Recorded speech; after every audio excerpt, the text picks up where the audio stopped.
Super Mario and Sonic the Hedgehog. Growing up with video games, the Super Mario Bros. And Sonic the Hedgehog franchises were my favorite video game franchises of all time, along with Super Smash Brothers as well. I'll get into Smash Bros. Maybe another time on why I love it, but this video is of course about Mario and Sonic. And funny thing, I get asked this question a lot. Who do I prefer, Mario or Sonic? Well, I know that should be an easy question, but can't really debate on it. But yeah, growing up, Mario and Sonic were the only games of their series that I would play constantly a lot as a kid. Of course, I gave other games a try, Donkey Kong, Pac-Man, Kirby, Mega Man, and others.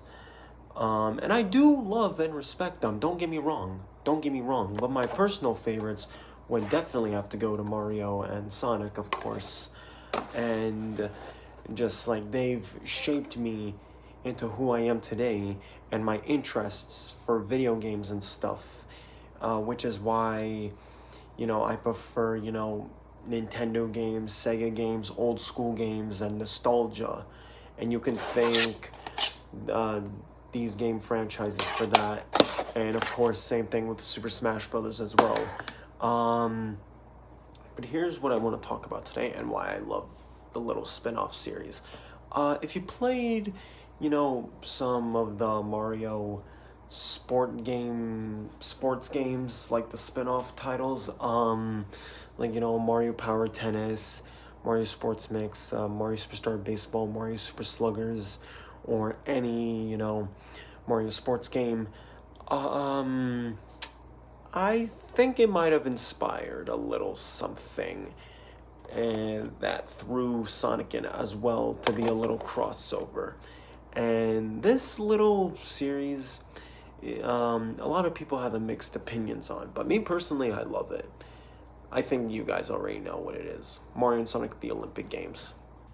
I believe a lot of people are gonna call me out for liking this series, but I just can't help it. Like, I really love this series.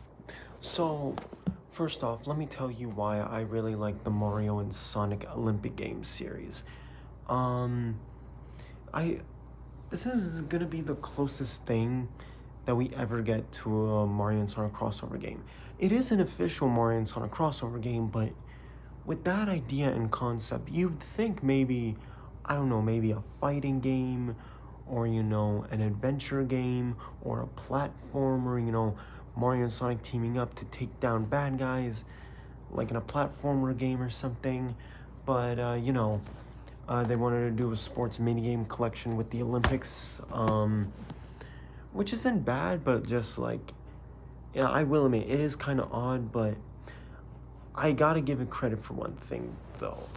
All the games in the series, they try to do something, a bit different. Like, they try to do something different. And they try to do it in, like, different, provinces, countries, and that's what I like, too.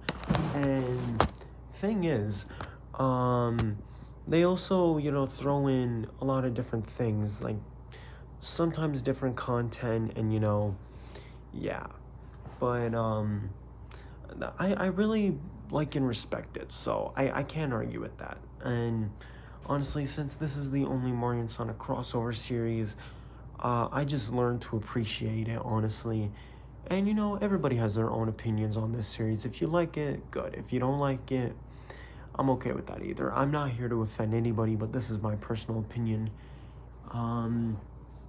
But yeah. So let me tell you how I also got into this series.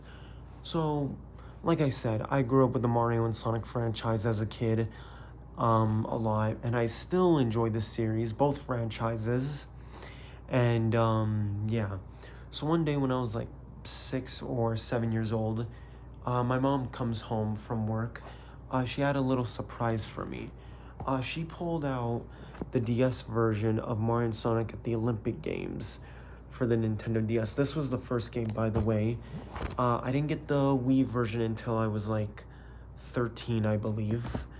And then when my mom pulled this out for me, I was in shock. I was like, yeah, I was that shocked that there was an official Mario and Sonic crossover game for the DS and also for the Wii. And there was also a whole series going on as well. So my mom gave it to me. I, of course, gave her hugs, just praised her, just saying thank you. And, I just immediately rushed to go grab my DS, popped the cartridge in, just immediately start playing, and I just fell in love. And then during around the same time, this was also the time when London 2012 came out. And then one day when my grandma took me to Walmart, they had a few copies of London 2012 in the display cases in the Wii section. When there used to be a Wii section back then. My grandma got me a copy, and this game I love. London 2012 is my favorite game out of this whole series, honestly. Like, I love this game. I love this game so much.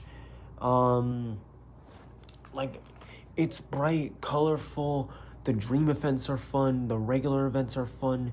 They have so much content in this game. Like, I love it.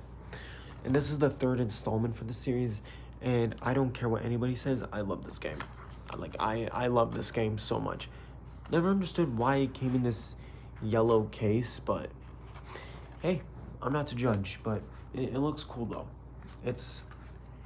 I haven't seen anything like this since the new Super Mario Bros. Wii, when they did a red case, but yeah. And then when I was also young, I rented a copy of the Wii version of the Winter Olympic Games. I sucked at them. I was more good at these two games when I was a kid, but with the Winter Olympic Games, for this one, I just sucked at. And I rented a copy at the library. Yes, I got a library copy when they had video games. I don't know about your library, but my library had some Wii games too. It was odd, but yeah. But yeah, it was very odd, but I still enjoyed it. But I did suck at the game though. I did suck at the game.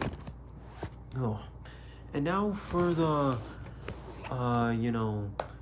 other titles that I've recently got as I gotten older, like Rio 2016, the Wii version of the first game, and then the Winter Olympic Games on DS. Oh, and I can't forget Tokyo 2020. Yeah.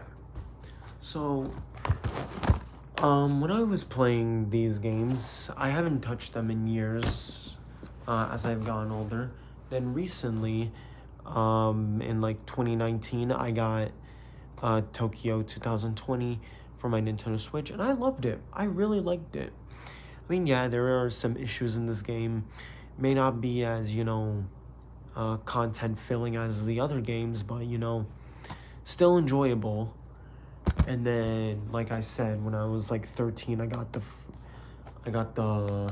Wii version of the first game. And then in the last year, I actually picked up the Wii U version of Rio 2016 and the 3DS version of 2016 too. This one I got back in November. This one I got a year ago. So, yeah. And same thing with the DS version of the Winter Olympic Games. The handheld titles are really fun. I don't know about you, but to me, the handheld games are really fun. The winter one has a story mode.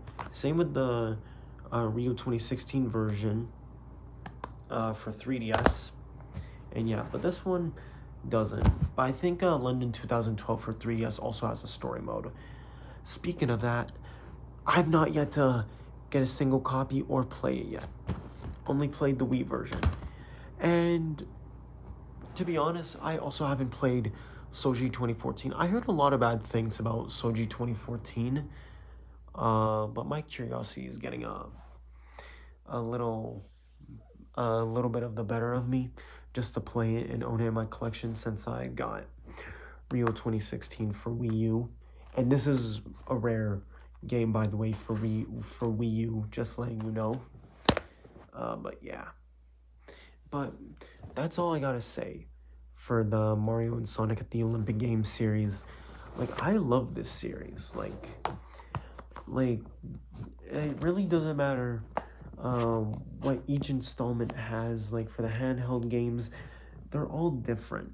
I mean, of course, like 3 games out of the 4 handheld titles, you know, they have story modes. One of them doesn't. And then the console games, of course, a lot of people, you know, refer to the console games and stuff. And then Tokyo 2020. It doesn't matter. I love every single one of them. And yeah, and I don't know if Nintendo and Sega are ever gonna, you know, continue this series in future Olympic events in the future. If they're gonna continue with this series. But yeah, honestly, I really love this series, honestly. That's just my opinion, but yeah, let me know what your thoughts are on this series. Anyways, thank you all for watching. Love you guys, and I'll see you guys next time.